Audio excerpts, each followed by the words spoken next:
Thank you for joining us here today. My name is Brian Bunselmeyer. I'm the Executive Director of TAPS. As we begin, a couple housekeeping chores up front. If you have a question, please use the Questions tab in your right-hand toolbar.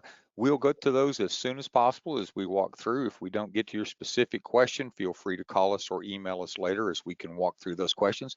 However, we will try to answer them as soon as possible going through to make sure that we keep on task and on target.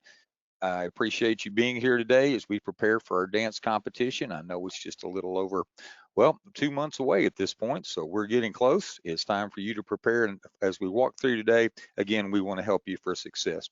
Will, do you have that first poll where we can get that up? Yes.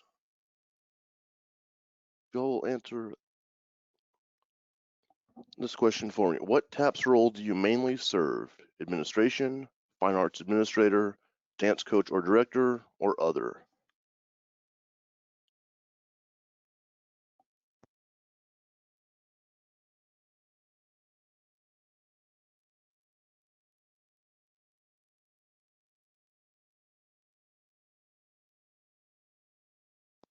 Give it just a couple more seconds.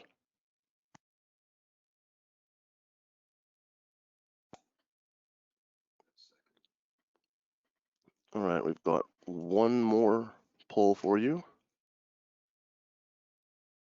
How many years have you coached dance at your school? You are new to the school, 1 to 2 years, 3 to 5 years, 5 to 9, or 10 or more.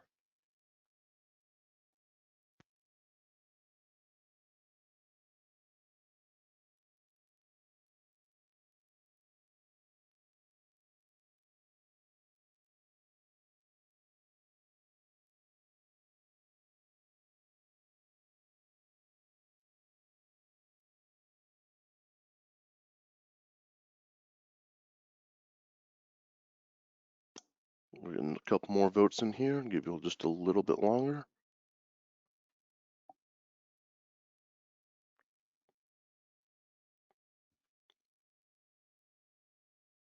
All right, Brian, back to you. Again, thank you for joining us here today. One thing that's important to know is that this call is being recorded. An email copy will come to you so that you can use that as a reference point down the road, or you can feel free to reach out to the TAPS office.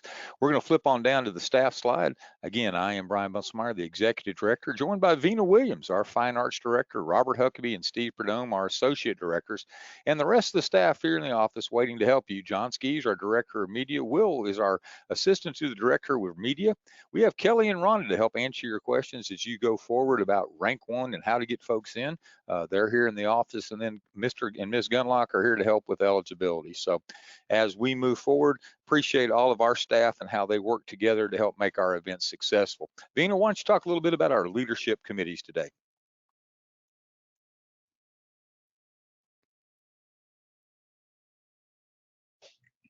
Welcome, guys. I also want to let you know that Brittany from American Dance is joining us today on this webinar, and so she'll be able to answer some questions later on and talk about the adjudication process.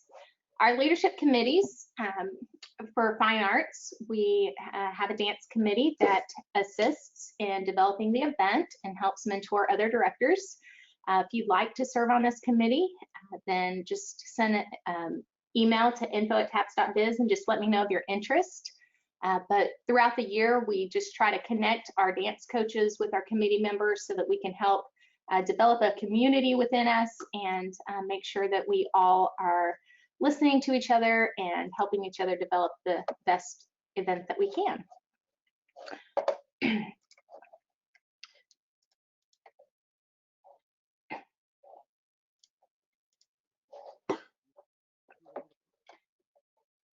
So our governance is basically our bylaws, and in our bylaws you can find that we have our constitution there.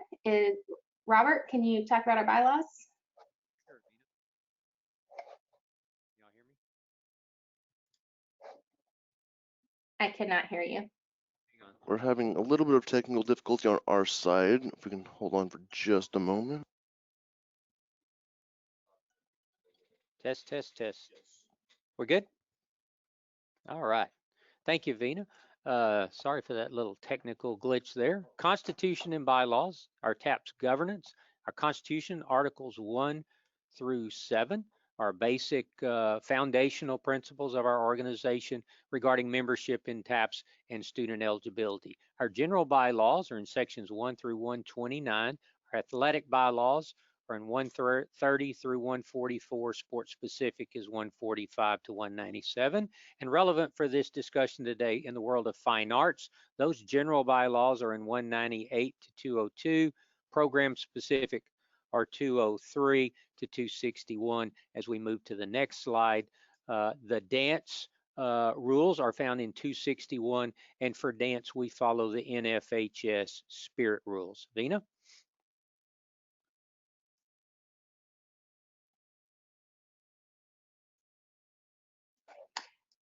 So I think Will had already done that next poll, but I did want to talk to you about a little bit about the dance rules. Just be sure that the dance rules in section 261, that's where you'll find the timing of how long your routine should be, the different dance types, content material for music and costumes and things like that. So everything that you need to know about establishing your routine, it's in 261. Student eligibility. Yes, ma'am. This is Steve. And talk a little bit about student eligibility, just the very basics out of Article 5 of the Constitution. The students may not be 19 prior to September 1st. They must be a full-time student, initially enrolled, not enrolled in 9th grade more than 4 years ago. They need to be a high school student in good standing. There's a few things going on with COVID this year, but again, we'll talk about that at a later date. And Robert, why don't you move on to the eligibility changes? All right, thank you, Steve. This year, with all the issues our schools have been dealing with as we finished the spring and then started the fall this year, obviously we have a lot of schools that went virtual, or they're part virtual, part in person. Our executive board did look at some changes to our eligibility for a section 82 that we call full-time day students. Normally, student has to be in attendance actually on the campus of the school for at least 4 classes a day. Made some changes to that where we do allow students to be eligible in TAPS if they meet those 4 course requirements, and those can either be in the traditional on-campus brick and mortar or alternative curriculums. We're allowing that for this year and this year only. We'll see what things look like in the future. You could have a combined situation. We know we do have some schools that are part virtual, part in person. All those situations do allow for eligibility this year. Brian? Robert, talk just a little bit about what our expectation is. A school may have to go virtual because of COVID. School that may be brick and mortar all the time may have to flip. Students may change in and out. Basically, just remind our folks that we're going to follow the school protocol. Talk a little bit about that because we're dealing with that right now in some situations. We're dealing with that currently as we're in our fall season with our fine arts in the fall, and now that we've moved into playoffs in volleyball, fall soccer, and then football coming up quickly. We do have some schools that are dealing with some issues.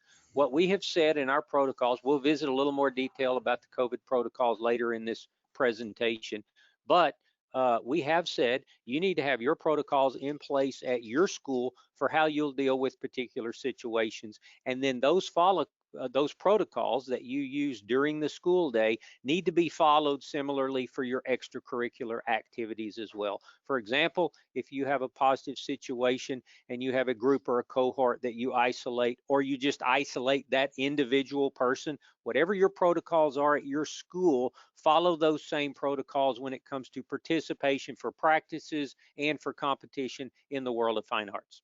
We're going to hit that again later, but again, just making sure that everyone understands the protocols that you have in place for the students for their curricular activities, going to class, et cetera, will also be in place and should be very similar for what you're doing with your extracurricular activities, in this case, specifically dance.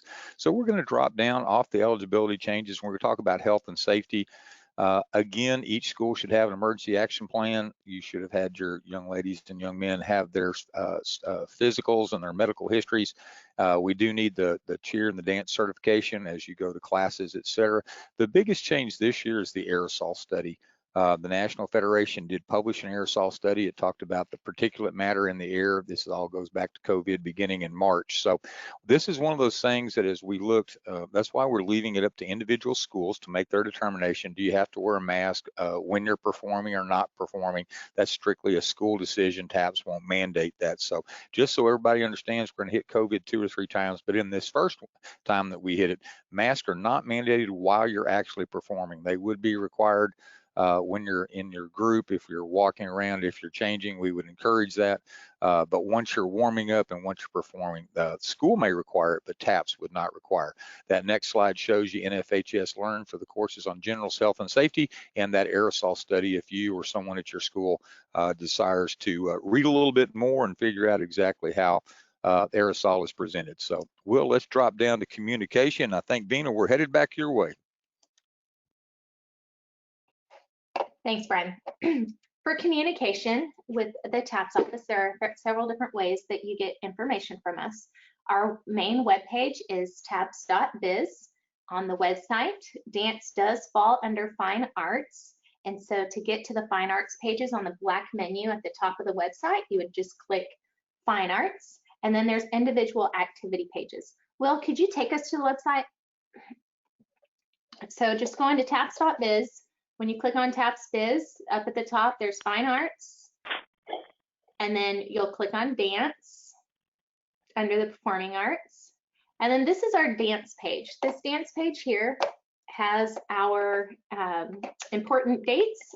It has a red menu bar that has the rules and the frequently asked questions, results, honors, things like that. But then scrolling down to on the right, you've got our news posts, so news that gets sent out through our Rank 1 system is also posted here.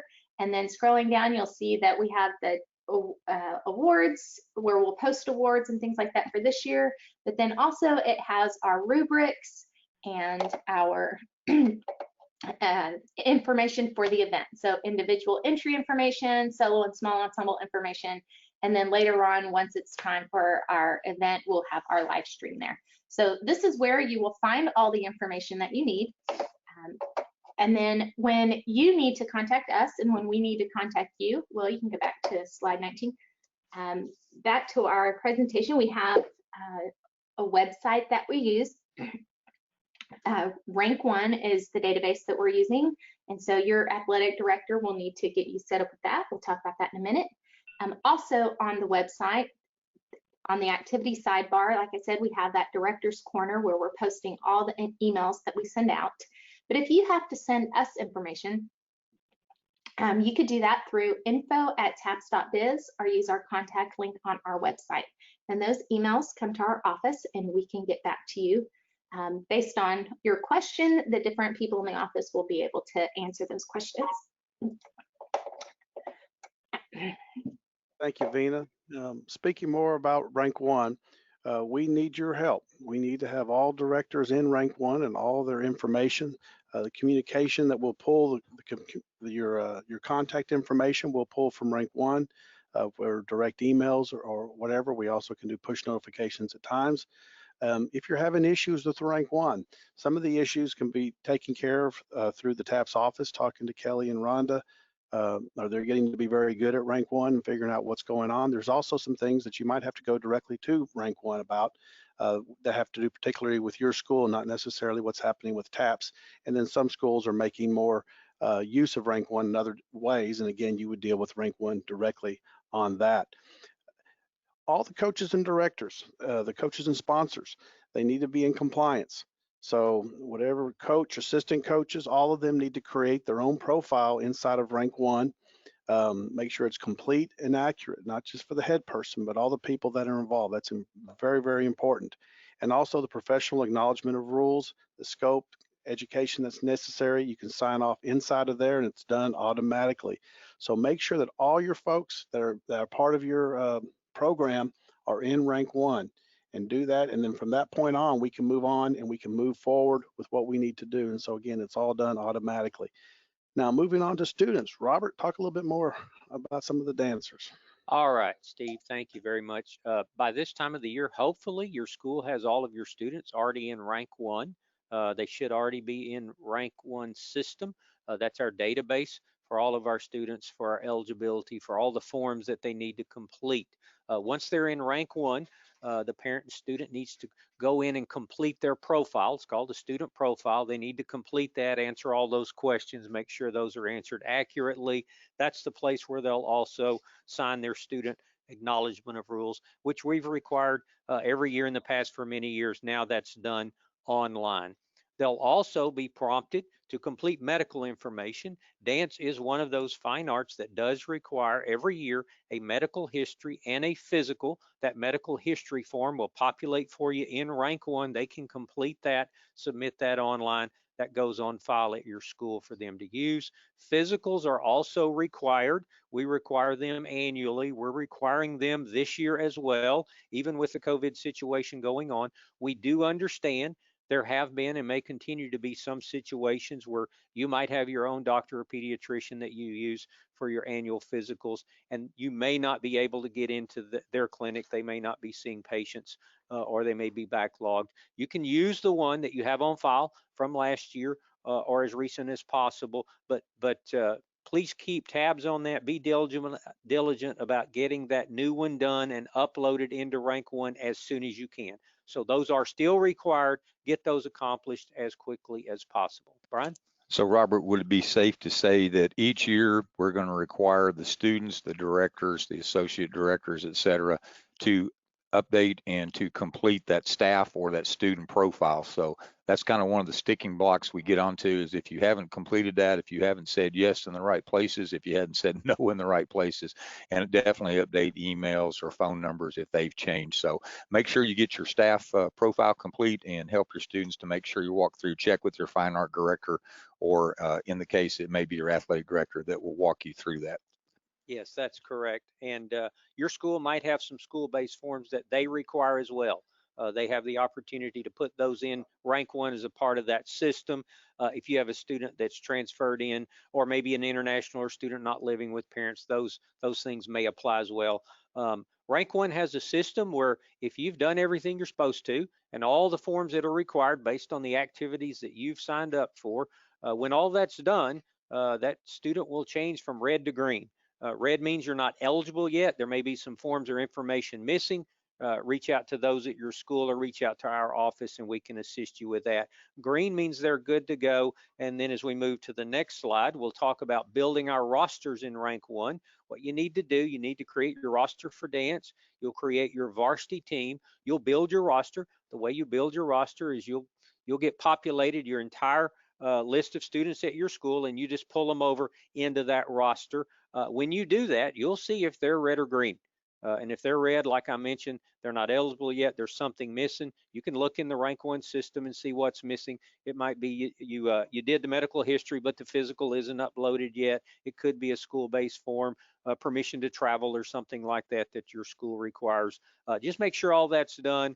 You will not be able to enter them in the competition until they're all green. We'll talk about entries later. You'll do your entries in Rank 1 this year as well. It's a very simple system, but make sure you've got all your students in there. Make sure they're good to go. Will, I think we have a poll coming up next. Yes, and launching it for you all now. How many years has your school participated in TAPS dance? This will be our first year, 1 to 2, 3 to 5, or 5 to 7 years.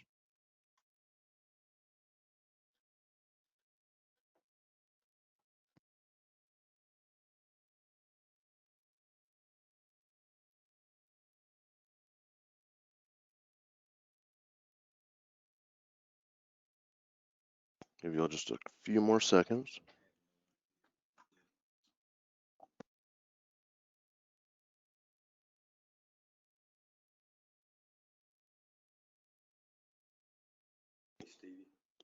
All right. Okay, Will, we ready? Let's move on to resources. And Vina, go ahead and explain some of the resources that are available to our directors. So on our, like I said, on our website, we have that dance page. On that dance page, you'll see in our on the toolkit, resources toolkit, there's checklist for dance coaches to kind of follow throughout the year. We've got the rubrics that you can follow along. Go ahead and print off and kind of see what the competition will be asking about. We'll talk about rubrics a little bit more later. But the information on small ensembles and solos, definitely the rules 261. But then there's also resources for hotels, how to get the hotels, how to book, figure out what you need planning for the actual event.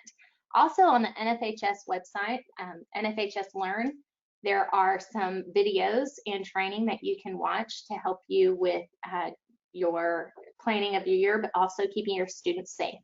There's the dance safety certification, understanding copyright and compliance. For those of you that are doing the music, you'll need to understand the copyright rules for the music that you'll be using. There's health and safety, heat illness prevention, and many more things on that NFHS Learn. So that's a great resource for you all.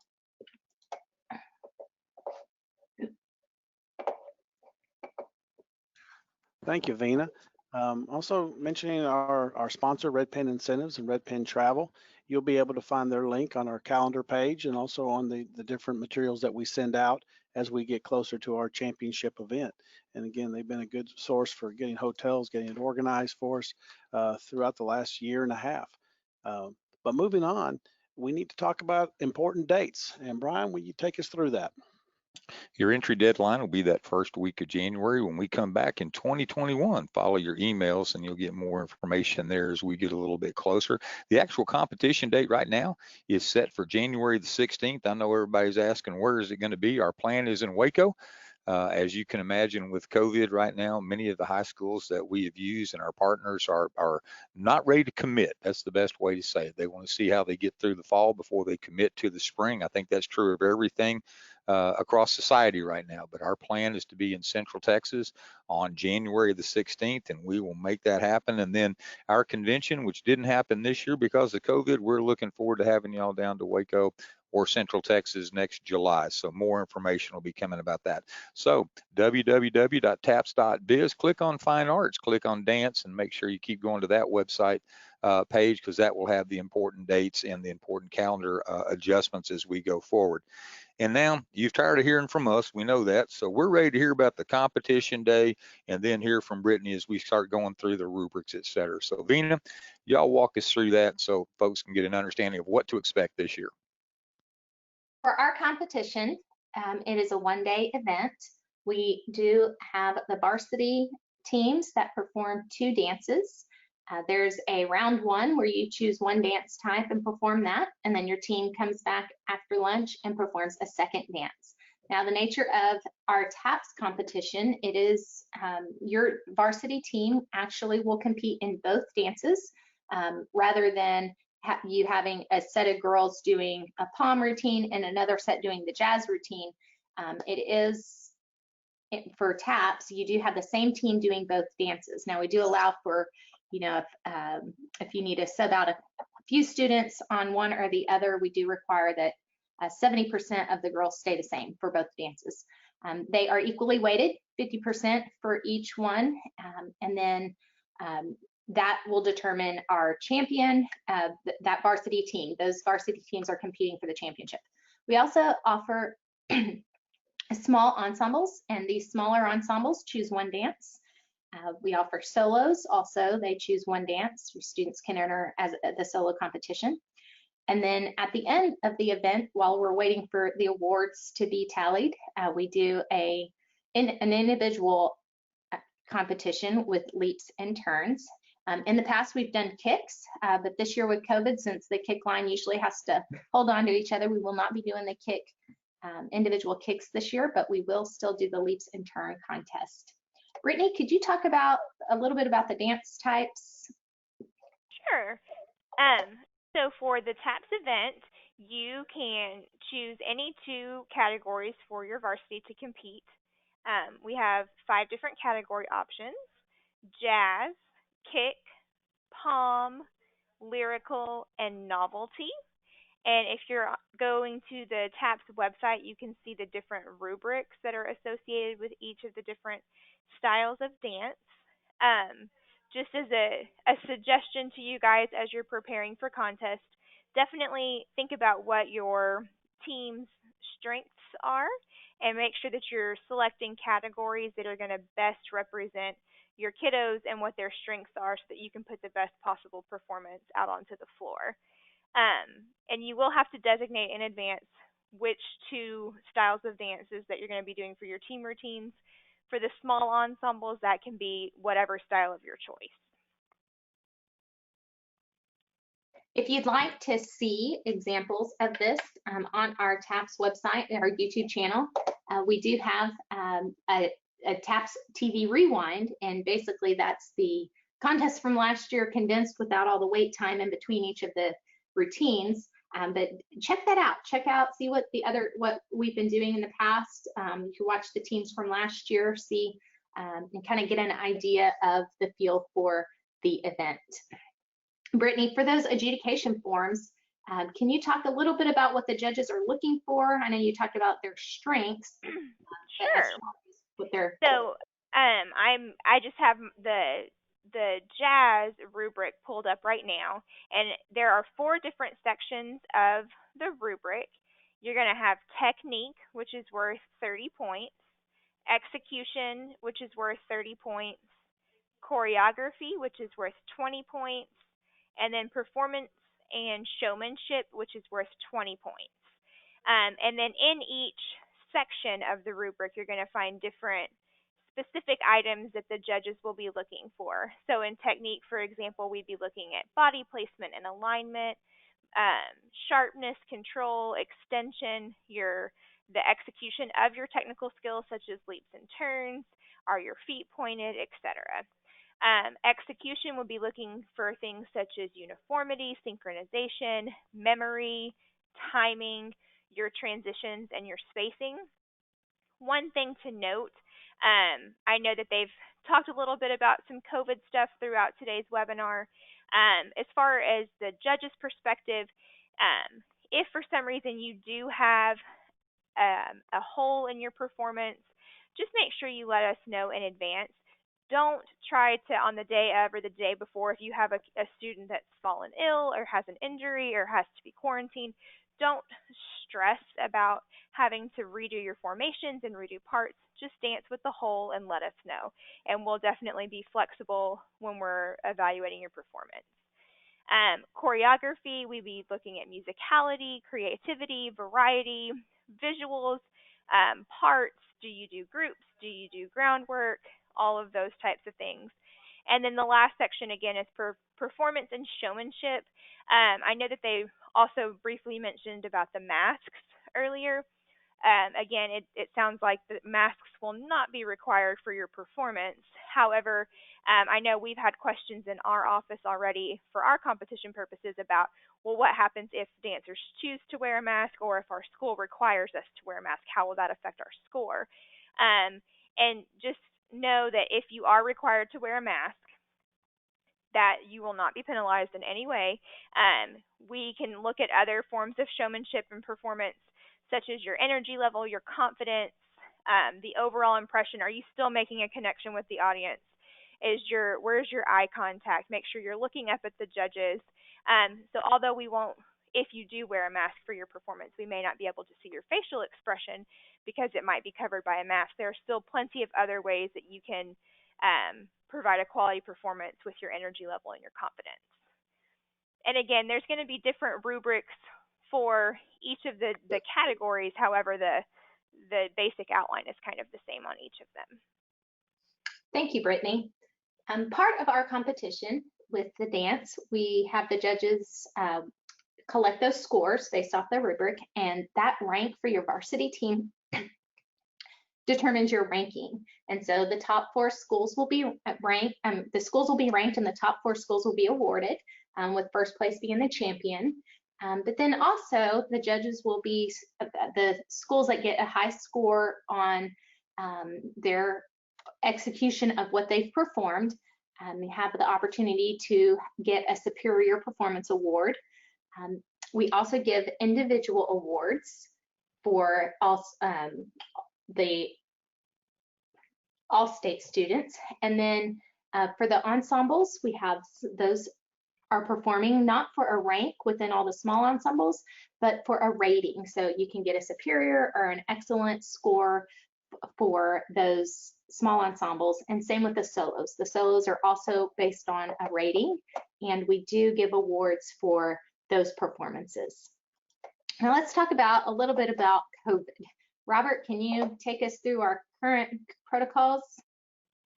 Yes, I can, Vina. Thank you very much. As you all can imagine, this has been a huge topic around the TAPS office for the last several months as we moved through the summer and then looked at starting our fall activities.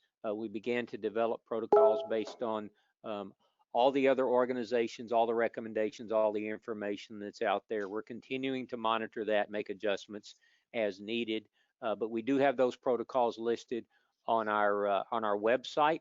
If you go to the website like we were on earlier, that top tab on the right, there's a resources tab. If you hover over that resources tab, about the second item over there says COVID information. Some of those updates are posted directly on that page as well. But if you click on that COVID information page, it will take you to a lot of buttons that are different colors. One of them is blue, one of them is red, but look for those that say 2020 Return to Action Protocols. That's our original document published back in August. It's about 18 pages long, has a lot of good information.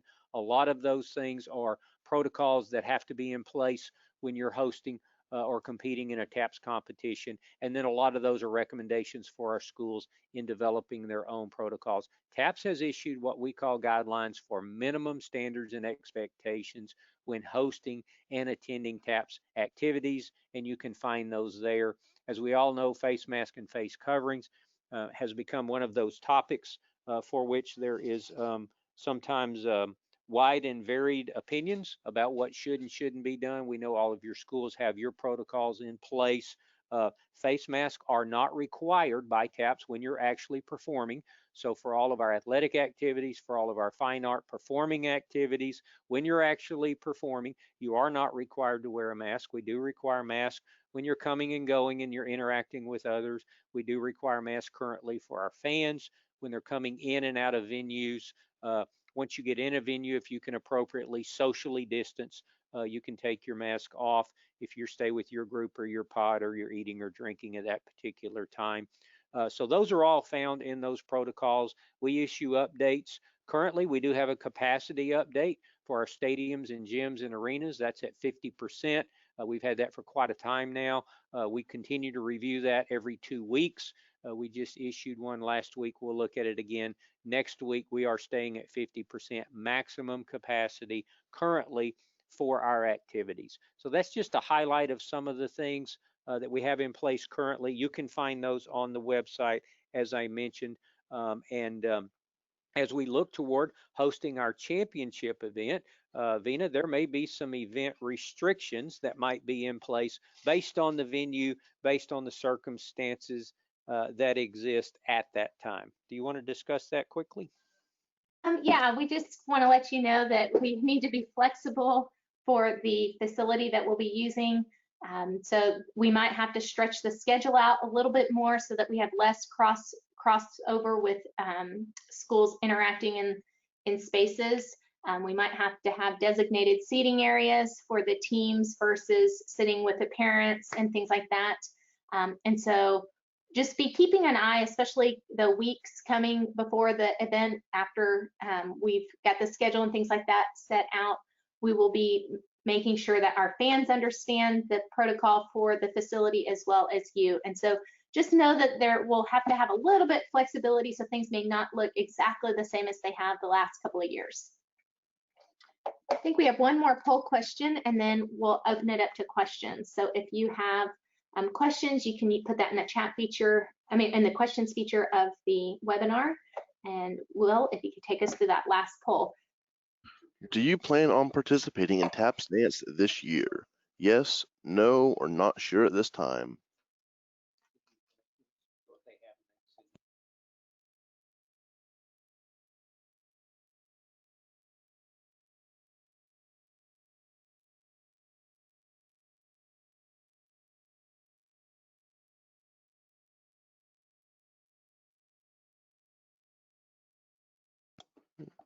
All right, give you a couple more seconds.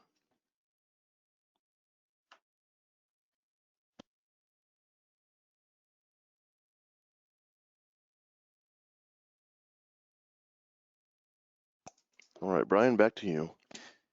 As we finish this out, last chance to ask a question here. If you can't get to it on the questions tab on the right-hand side, we'll drop us on down one more. We're going to invite you to email us at info@taps.biz, info@tapps.biz, or give us a call, 254-947-9268, 254-947-9268. It's a Salado telephone number, but we are at the Texas Motor Speedway, so give us a call, info@taps.biz for your question. There's no question too small as you're preparing.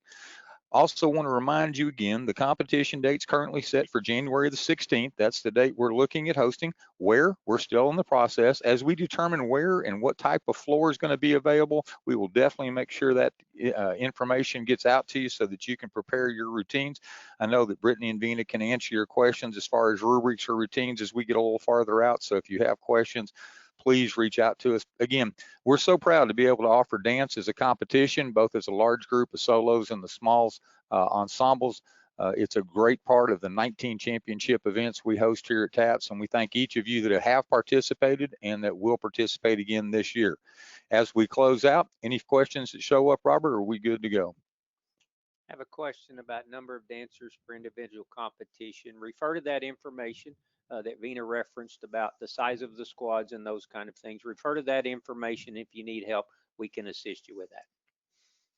All right, Vina, Brittany, and the rest, I feel like we're good to go. So we're going to say adios from this webinar, and we look forward to chatting with you in the future as we get closer to the event and as your questions arise. Thank you all for attending today.